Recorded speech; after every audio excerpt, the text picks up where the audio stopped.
All right, hello everyone, and welcome to Rise Zion. My name is Seth. Today I thought it would be a good idea to talk about the legacy of Brigham Young as a prophet of the Church of Jesus Christ of Latter-day Saints. Now, recently, Brigham Young has been maligned and attacked by multiple sources.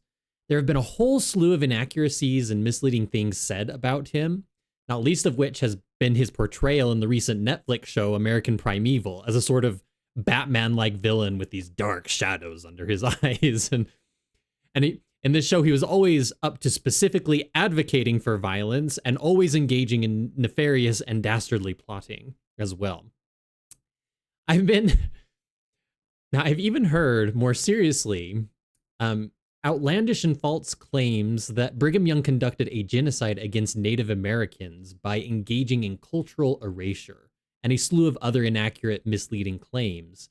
This, of course, does not come from one source, but many, including the figure known as Chief Mitiga, and even someone who recently created a video by, in this person's channel is called the Church of Korihor.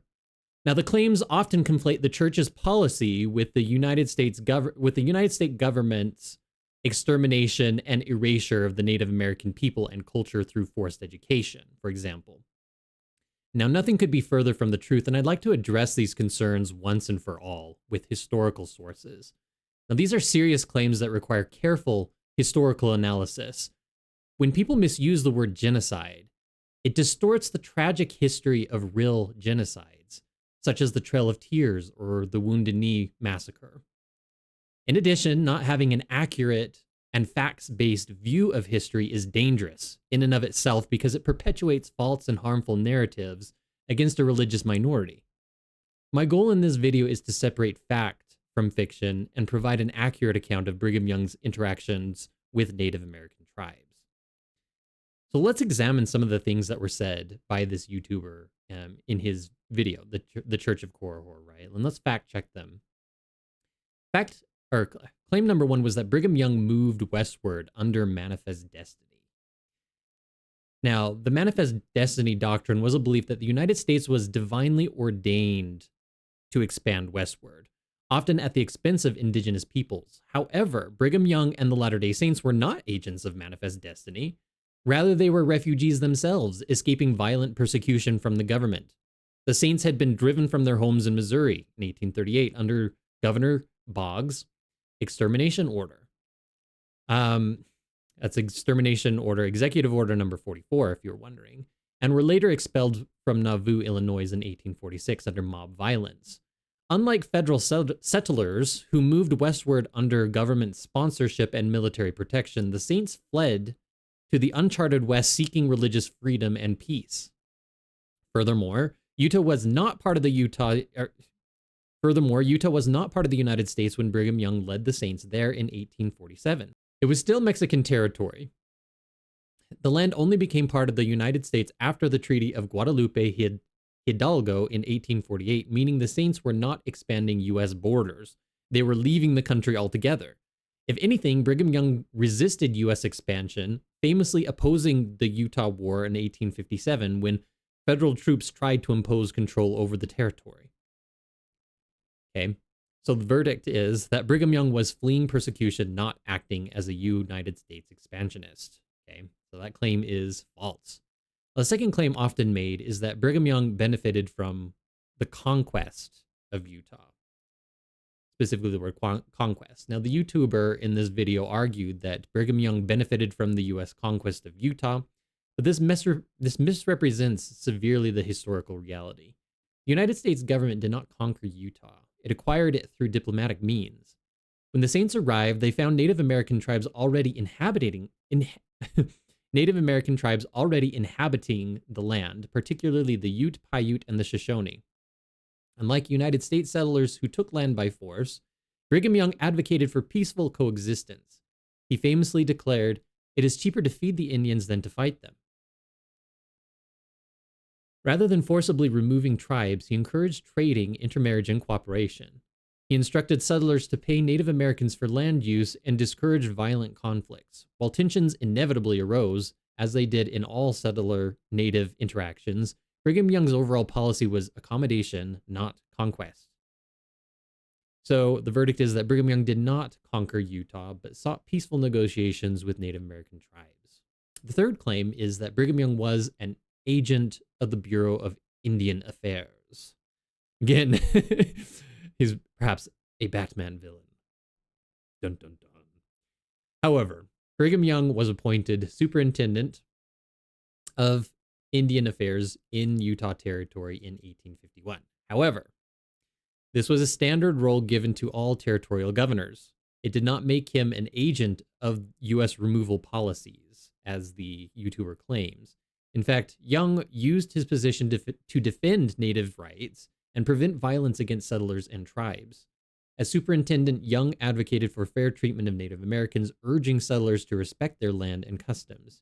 He opposed forced relocation, unlike federal officers or officials in other territories. Instead, he encouraged self-sufficiency for Native communities through agriculture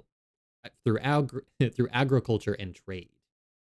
Additionally, when the United States military sought to intervene in Utah during the Utah War, Young resisted federal control, further proving he was not simply an agent of U.S. Indian policies. So while it is true that Young held the federal title, he used it to protect Native American tribes, not to oppress them. Now, the fourth claim is that Brigham Young committed genocide against the Timpanogos peoples specifically. Now, this claim distorts a single historical event, the Battle of Fort Utah in 1850, and mislabels it as genocide. The Timpanogos tribe had been in conflict with Mormon settlers over resources and retaliatory raids. In 1850, tensions escalated after Timpanogos warriors killed several settlers, and the Utah territorial legislature authorized a militia response, resulting in the battle at Fort Utah. However, this was not a campaign of extermination. It was a military engagement in response to ongoing violence. Unlike U.S. policies in other regions, such as the Trail of Tears or the Sand Creek Massacre, Brigham Young's policy was to avoid bloodshed whenever possible. A localized conflict is not the same thing as genocide. Again, going back to this idea that misusing the term genocide and applying it to circumstances because you perhaps have a political agenda against the Church of Jesus Christ of Latter-day Saints, or perhaps you have a political agenda against even President Trump, for example, cheapens the term genocide and cheapens actual genocide, which is not appropriate use of the word. In any case, the fifth claim made was that Brigham Young stole Native American children and erased their culture through education. Now, the claim that Brigham Young engaged in the forced removal of Native American children is baseless. While it is true that some Native American children were taken into Mormon homes, this was not a part of a government program. Instead, many of these children were rescued from slavery. During the 19th century, Mexican and Ute slave traders frequently raided weaker tribes and sold Native children into servitude. Brigham Young opposed Native American slavery and encouraged settlers to purchase the children to free them. Once freed, some were adopted into Mormon homes. Unlike the U.S. government's forced boarding school programs, which aimed to erase Native American identity, Young did not mandate culture erasure. Native American children in Mormon homes were not prohibited from practicing their traditions and languages. And there was actually a very tragic story that was relayed to me about this policy that Brigham Young had enacted. It was at the beginning of the territory that Brigham Young had forbidden slavery in the state. However, Ute slave traders came to them, and when they refused the purchase, when the Mormons had refused to purchase the children, they actually took one of the children and bashed its brains out onto the rocks and said, "You are cruel for not purchasing these children." And so it was after that point that Brigham Young changed the policy to allow for slavery, but only for the purpose of purchasing these children who were being abused by the Ute slave traders and the Mexican slave traders. So to in any way suggest that Brigham Young was pro-slavery, or to suggest that Brigham Young was in any way abusive to Native American children, is completely false. He was dealing with an incredibly complex situation, and this was the right move. It was a pragmatic solution, and I don't know, there's something to be said about changing the history in such a way. This is vile to me. I've seen people making the claim that Brigham Young supported slavery, and it just is a gross misrepresentation of Brigham Young's true identity and a gross misrepresentation of everything that the church stands for, even. Um, yes, it again, this perpetuating these false narratives is very harmful. And I think that we need to stand up and say enough is enough. This kind of thing needs to be made known to people. And I'm glad to be able to do that for you here today and kind of put to rest these horrible myths that have been ongoing. In any case, we need to stop redefining genocide. We need to stop misusing the word genocide. The YouTuber's claims are wildly inaccurate and misleading about Brigham Young.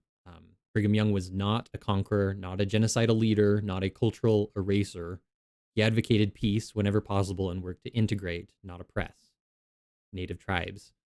It is precisely these sorts of inaccuracies that, when exposed, cause people to not take seriously the claims of individuals who seem more interested in forwarding a political agenda rather than reflecting on truth and solutions, for that matter, that work as matters of state and national policy. Okay, misusing the term genocide in this context cheapens real atrocities. Let's stick to historical facts, not emotional rhetoric. Okay, but what do you guys think? Before you go, please make sure to like, comment, and subscribe to the channel. Our goal is to reach 10,000 subscribers so that these important messages can reach as many people as possible. Thank you so much for watching, and until next time, bye.